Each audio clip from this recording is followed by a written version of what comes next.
Hey guys, Drifter here. Today we have a video for you about the refugee crisis in Europe. And you're probably thinking, what in the world does that have to do with Call of Duty and gaming? And the answer is absolutely nothing. It's just been something that I've been thinking about a lot lately. Advanced Warfare gameplay here, of course.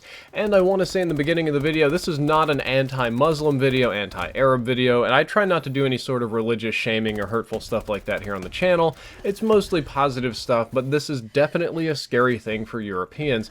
Every single time I turn on the news in the US, when it's international news, we don't actually do a lot of international news in the US, or I check on the internet, I see something new and often terrible about the refugee crisis in Europe, and it's a real crisis, and I really feel for you guys in Europe. I know about 30 or 40% of you are watching this video from somewhere in Europe. You're in a hard spot, and I don't know what to tell you to do. I live in Texas, and we have a ton of Spanish immigrants here. We have issues with benefits, we have issues with jobs, with hospital treatment, with cultural wars and language barriers and things like that, but I feel that the immigration in Texas is going to pale in comparison to what you're about to experience in Europe. And I actually visited Europe last summer, and I was already blown away by the amount of Muslim immigrants. The amount of Muslims that have immigrated to Europe and were working relatively low-paying jobs that had a struggling grasp of the language and were occasionally mistreated by the locals was shocking to me. I mean, I went to places that I forgot that I was in Europe. I felt like I was in Islamabad somewhere. Like, where did jolly old England go? I mean, it's kind of crazy. You just don't even think that this exists there.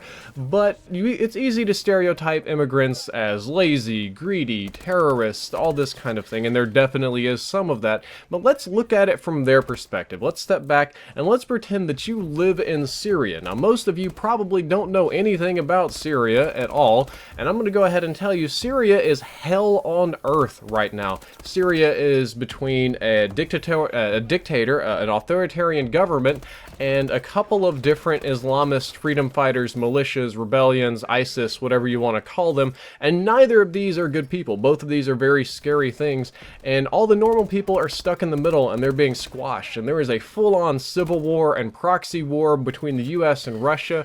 Russia has just decided they're done with half measures. Russia is just bombing ISIS targets right and left, which are largely in populated areas with cities. So if you happen to live in a city and your whole town or area has been conquered by ISIS more or less and you're stuck there, Russia might still bomb you and blow you right off the planet. I'm actually going to link you to video from a Russian drone of the front lines of the war in Syria. They just kind of flew it over and filmed everything.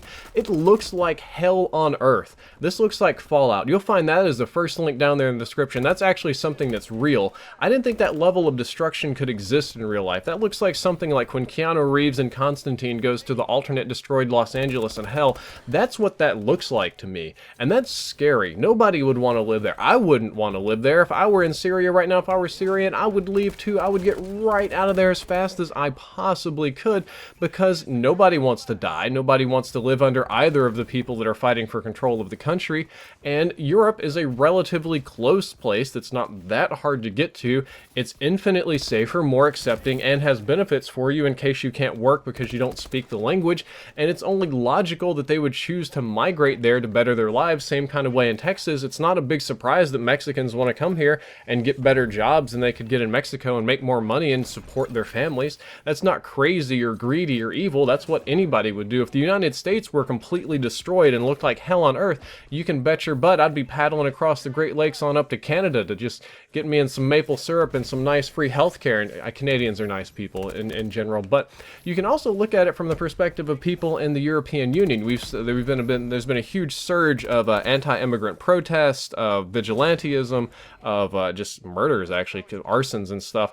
And there's also been an increase in anti-immigrant political parties, and that's because they're going to get 1 million plus immigrants, and that is that's an insane number of immigrants. And even if every single immigrant was awesome, if every single one of them spoke the language of the country they were going to, they all had professional degrees, and they were the most moderate, non-radicalized people on the planet, that's still a massive influx of people that nobody is prepared for. And that's on the low end. We could have many, many, many more immigrants than that. Like, the numbers fluctuate all over the place, but it's enough to where they could easily make their own state if they wanted to. This definitely will take jobs from locals.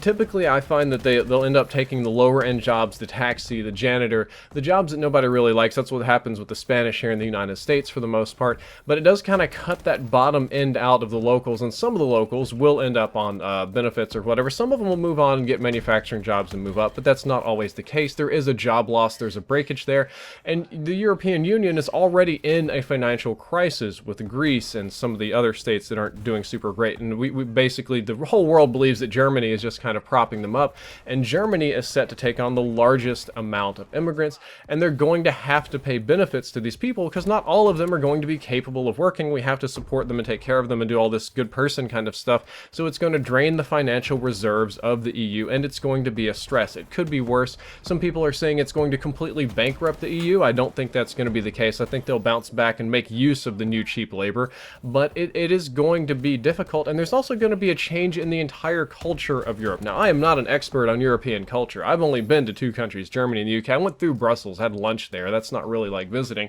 but I do read things. I'm familiar with history and stuff.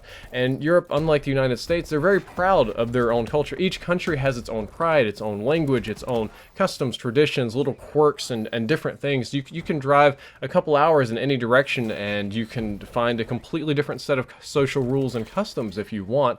And having a whole ton of, let's say, Arabic, Muslim, Syrian immigrants, a lot of them coming from Iraq and Pakistan and other places, is going to kind of upend all of this. Each country they have their own way of doing things, and they like it. And as an American in Europe, I very much so butted heads with people and ran into this. The things that I thought were standard or normal were not, and they weren't always super tolerant. So that's going to be a big issue. It's a culture war. People don't like their culture to change. We have the same problem here in the United States with the Spanish. And lastly, some members of ISIS and Islamists and Al-Qaeda and extremist groups are going to sneak in. That's going to happen.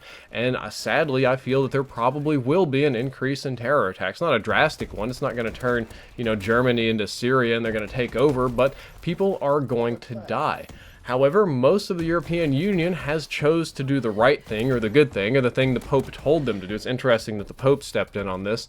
They're trying to take on as many people as they can. They're trying to integrate them into the culture. They're trying to find them gainful employment, support them, be tolerant of differences and these kind of things. But it's difficult. It's hard because you force people to embrace things they don't necessarily like on both parts. Neither their cultures are almost completely opposite. They don't really get along, and they're competing for limited resources.